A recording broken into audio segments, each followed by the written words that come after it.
And so one thing I kind of wanted to touch on was one of the parts you said connected you to Jinx was the whole Judy Garland, Liza Minnelli vibe that you had. And on the show, one of the things, and this question, by the way, came up a lot in the questions that subscribers submitted. One of the parts where you said to RuPaul, with Jinx there as well, I think I killed Judy Garland. I think I might have killed Judy Garland.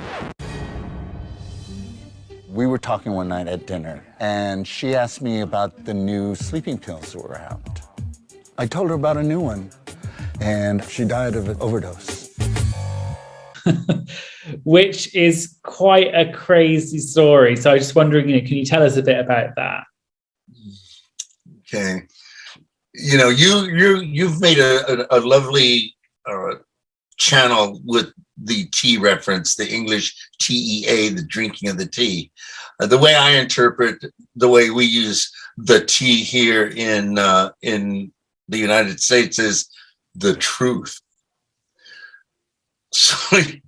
So here's the truth. Two things. That was the only time I broke through RuPaul's veneer. When I said that, he choked and he couldn't speak for several beats.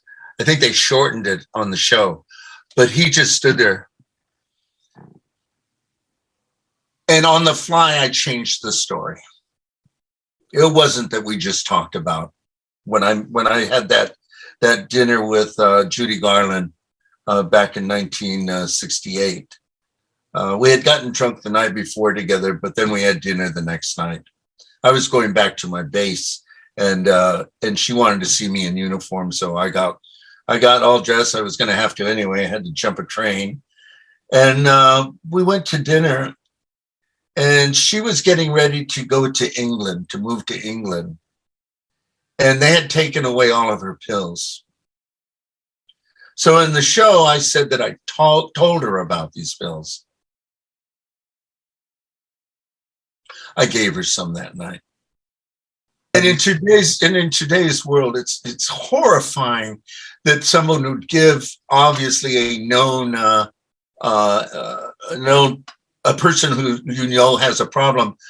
In those days, and I hope that the fans out there forgive me, in those days, during that period, it was weird that we did those things.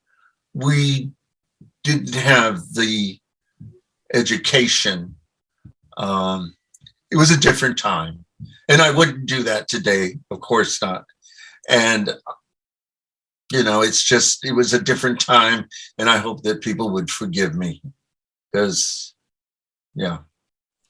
Like you said, I think it was a very different time, and I guess you didn't necessarily know that she was addicted to pills and that would be a bad thing to do, or kind of it could be a dangerous thing to do. Like you said, that was in the 60s. That was a very long time ago, and I think from what I've read and everything, I don't think people necessarily at the time in general spoke about those things, and specifically with someone like Judy Garland, who was obviously like a global superstar.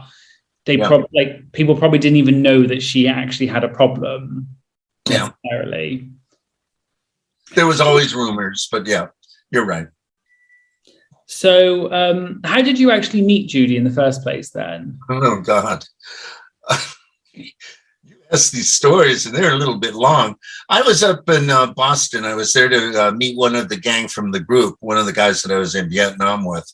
And he was partnered at the time, and I wanted to go out, and they didn't want to go out. So I went by myself, went into Boston, and I went to a place called Jacques. It was kind of a leather rough bar. In those days, those were really rough. I mean, it wasn't just kidding, and it wasn't just fetish. It was a rough place.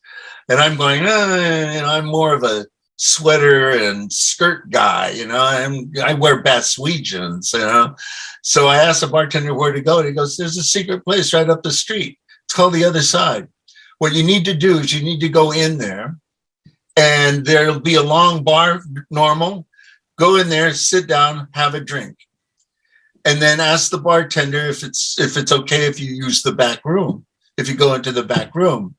And he'll either say yes or no, because the police would raid gay bars all the time, arrest people, really hustle us. And so this was a speakeasy, if you will, for gay people. And in the back, there was this rod that had this beautiful, dark green velvet curtain on a circular rod built into the wall. He says, go in there and stand there for a moment, and then you'll see.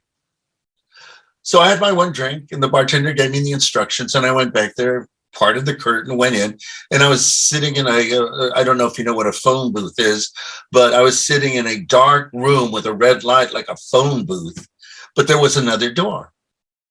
And all of a sudden, the door opened, and it opened into the other side, which was a large dance hall like area with chairs and tables scattered about, a stage where drag shows would be put on, and a long old wooden bar at the far end of this dance hall, of this cabaret, if you will. Yeah, it was a cabaret. Lots of noise, lots of people, mixed men, women. It was really cool. I didn't get to see any of the shows, but I bet they were really good. But sitting alone at the end of the bar was Judy Garland. Nobody bothered her because, yeah, nobody, that's the way gay people were in those days. We didn't glom onto our idols or TV actors. We were very cool about it. So she was alone. I went and sat down. I said to the bartender, I'd like a, blah, blah, blah, scotch and soda. And I'll pay for the next one for the lady. And that was it. We spoke all night long. I don't know what she was doing there. I'd love to talk to one of her daughters because she was living in Hollywood. She had no connection to Boston that I know of. And I know she was getting ready. Well, she told me that she was getting ready to go to London to live there and have her big comeback. And so we talked all night long, a little bit about her, but she was really curious about me. She knew I was in the military. She leaned over. She looked at me. So you're in the Navy? And I go, how do you know? And she goes, your haircut. If you were a Marine, I know exactly that you were a Marine, and you're certainly not in the Army. So you're in the Navy. And I, one of the things she said to me, she says, the only time I can really say that I enjoyed and felt what I did entertainment-wise was during World War II, when I would do shows for servicemen. It was the only time that I felt real and authentic and purposeful. And so that's why she glommed onto me. She knew that I was a military guy, and she just wanted to get back to that, I think, my interpretation. She wanted to get back to that period again where she was hanging out with real people. In fact, she said something like that. The only real people on this planet right now are military people, talking about World War II. But she knew about Vietnam too. So we got drunk, and then she goes, you know what? Let's have dinner tomorrow. And I go, no, I'm leaving town. So yeah, let's have dinner. And she says there's a little place around the corner called the 12 Carver. The street was Carver, the address was 12. And she goes, let's have dinner there, and bring your, come in your uniform. I want to hang out with a sailor tomorrow night. So that's how that happened. We weren't best of friends. We were just two people that met, and we connected for a little time. That's I mean, that is insane. That sounds like something from a fictional book. It's like a movie. Yeah, what a life you've lived. I mean, my whole life has been like that, by the way. I'm sure that, well, you're obviously one of those people that's like blessed and has this amazing life. I mean, I didn't really know a huge amount about Judy Garland. It was actually, I think, kind of through Drag Race that I knew who she was, from the name and everything. but it was from Drag Race that, because RuPaul really loved her, that I listened to her music, and she is was incredible, still is, listening to her music. And I can only imagine what it must have been like to meet her. She just had that energy and so talented, probably the best singer that, of a generation, So the fact that you got to meet her is incredible. I'm very jealous.